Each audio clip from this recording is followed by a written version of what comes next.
Assalamualaikum warahmatullahi wabarakatuh. Perkenalkan, nama saya Muhammad Ilham. Saya dari Prodi Pendidikan Bahasa Arab. Di sini saya akan menjelaskan mengenai scrapbook yang sudah saya buat ini dengan tema regulasi perilaku.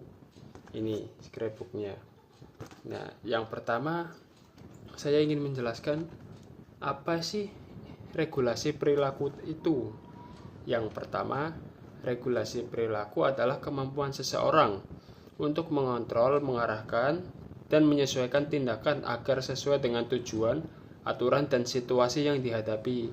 Contohnya, menahan diri untuk tidak bermain saat harus belajar, mengendalikan emosi ketika marah. Nah, tujuan utama dari regulasi perilaku ini untuk mengendalikan tindakan individu agar tercipta ketertiban, melindungi hak, serta memastikan seseorang dapat mengelola emosi dan dorongan negatifnya agar dapat diterima di lingkungan sosial. Nah, di sini juga dalam regulasi perilaku itu ada langkah-langkahnya ya teman-teman. Yang pertama ini menetapkan tujuan. Contohnya, teman-teman membuat tujuan, misalnya belajar 1 jam per hari. Kemudian menyelesaikan tugas tepat waktu juga. Menetapkan tujuan ini atau goal setting ini adalah fondasi utama dari regulasi perilaku. Tanpa tujuan yang jelas, tindakan kita cenderung menjadi reaktif, hanya merespon situasi sekitar, dan mudah kehilangan arah. Kemudian menetapkan tujuan juga cara kita untuk memesan, dalam tanda kutip memesan masa depan yang diinginkan. Ketika tujuannya jelas, otak kita akan secara otomatis menyaring gangguan dan mengarahkan perhatian pada tindakan-tindakan yang relevan saja atau yang bermanfaat bagi diri kita. Yang kemudian langkah yang kedua, mengamati perilaku diri.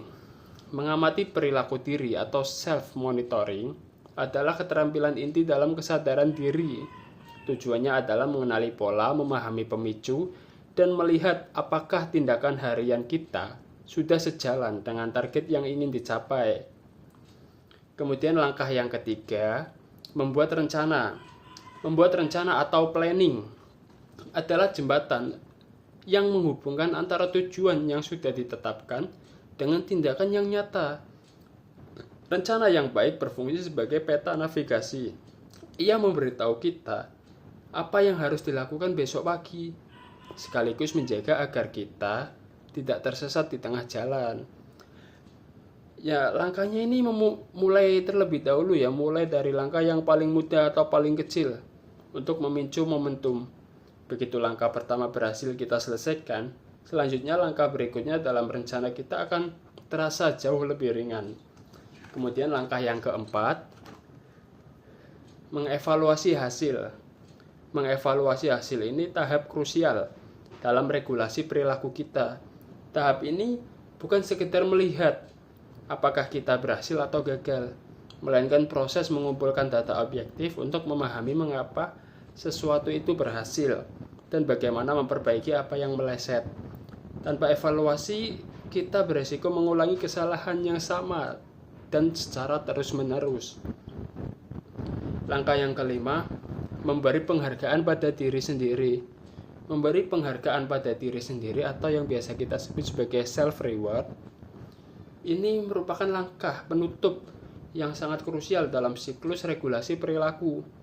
Dalam psikologi perilaku, langkah ini bukan sekedar untuk bentuk pemanjaan diri atau bentuk suatu keroyalan, melainkan sebuah strategi ilmiah untuk memperkuat motivasi dan membentuk kebiasaan baru.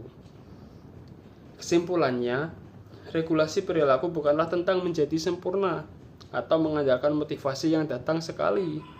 Ini adalah tentang membangun sistem dan strategi yang realistis, yang berharga, dan menghargai kapasitas energi, fokus, dan batasan diri kita setiap harinya.